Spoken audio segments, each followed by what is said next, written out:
बस 1 मिनट है।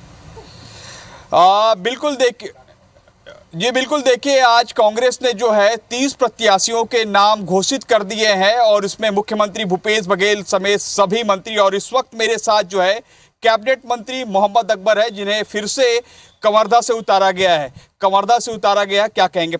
सब पहला रिएक्शन आप।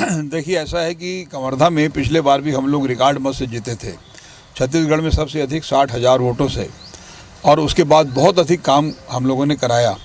तो अपने कार्यों के दम पर हम जनता के सामने जाएंगे और एक बार फिर से उम्मीद करते हैं कि कवर्धा में कांग्रेस पार्टी एक तरफा जीत हासिल करेगी। सर, लेकिन 2018 और 2023 दोनों में देखें तो काफ़ी डिफरेंस नज़र आता है। 2018 में 15 साल की सरकार थी, इनकम्बेंसी थी, लेकिन 2023 अब थोड़ा वक्त बदल गया है। तो क्या लगता है कि अब उतनी जीत हो पाएगी या हार हो पाएगी आपकी? देखिए, ऐसा है कि 2018 में जब चुनाव मैदान में गए थे तो हम लोग कहते थे कि हम ये करेंगे, ये करेंगे, ये करेंगे।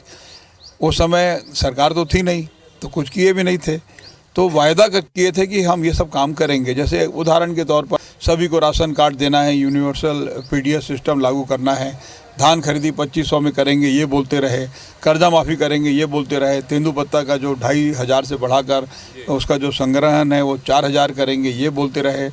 तो बहुत कुछ वायदे के मुताबिक जो काम हमको करना था, तो हमने बहुत कुछ काम किया है और विकास के भी बहुत ही अधिक काम कवर्धा विधानसभा में हुआ है। तो इन सब के आधार पर ही चुनाव मैदान में जाना है और एक तरफा जीत हासिल करना है। सर, लेकिन आप दूसरी ओर देखिए कि बीजेपी एक ऐसा माहौल बनाई है, जो पिछले दिनों जब आपने देखा कि जब कवर्धा में जो है ध्वज विवाद हुआ था, झंडा विवाद हुआ था, उसके बाद कहीं ना कहीं ऐसे लगा कि हिंदू मुस्लिम जैसे ही पूरी लड़ाई आमने सामने है। तो ऐसे जो चुनौतियां हैं उससे कैसे निपटेंगे आप? किसी प्रकार की कोई लड़ाई नहीं है और बहुत ही शांत जगह है और बहुत अच्छे लोग हैं, कहीं विवाद की स्थिति दूर दूर तक नज़र नहीं आ रही। लेकिन बीजेपी के नेता तो बार बार यही कह रहे हैं कि आपके कवर्धा में विधायक बनने के बाद ये परिस्थितियां निर्मित हो रही है, कई तरीके के बातें सामने आ रही हैं। तो उसका कैसे काट करेंगे? क्योंकि लोगों के बीच जा रहे हैं, लोगों को मैसेज देने की कोशिश कर रहे हैं। जैसे आपको मालूम होगा कि पिछले समय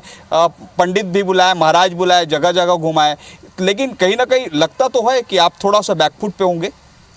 मैं बिल्कुल भी बैकफुट पे नहीं हूँ और मैं पहली बार 1998 में विधायक बना हूँ। तो विधायक बनने के बाद ऐसी स्थिति निर्मित हो रही है, ये नहीं कहा जा सकता। और वहाँ बहुत अच्छे लोग हैं, किसी प्रकार का कोई विवाद नहीं है और ये परिणाम बताएगा। जी, विजय शर्मा वहाँ से हैं, जिनको कहा जाता है कि आपके खिलाफ जब वो लड़ रहे थे ध्वज वाले मामले में, उनको जेल भी हुई। अब सीधी सीधी बात हो रही, हिंदू मुस्लिम की बात हो रही है। तो सर, मैं फिर से उसी सवाल पे आ रहा हूँ, ऐसे में आपके पास क्या काट रहेगा कि आप कैसे लोगों के बीच जाएंगे? देखिए, हम तो अपने कार्यों के आधार पर जाएंगे और जो बार बार आप इस बात को दोहरा रहे हैं कि हिंदू मुस्लिम हो रहा है, ऐसा कुछ नहीं हो रहा है। बहुत अच्छे वो कह रहे हैं, मैं नहीं कह रहा हूँ सर, वो कह रहे हैं और आप भी सुन रहे होंगे, मीडिया में भी, सोशल मीडिया में भी सारी चीजें वो कह रही हैं, हम नहीं कह रहे। ऐसा कुछ है नहीं, इसलिए इस बात का कोई प्रभाव ही नहीं है। जी, विजय शर्मा को आप कितनी चुनौती मानते? मैं कोई चुनौती नहीं मानता। जी, तो आपकी जीत जो है पिछले समय सबसे ज्यादा वोटों से हुई थी, इस बार कितनी वोटों से होगी? एक तरफा जीत होगी। वोटों की गिनती तो बाद में पता लगेगा और रिजल्ट देखना, आपको समझ में आ जाएगा। जी, और क्या बोलूं मैं। तो ये थे हमारे साथ मंत्री अकबर और काफी कॉन्फिडेंस नजर आ रहे हैं।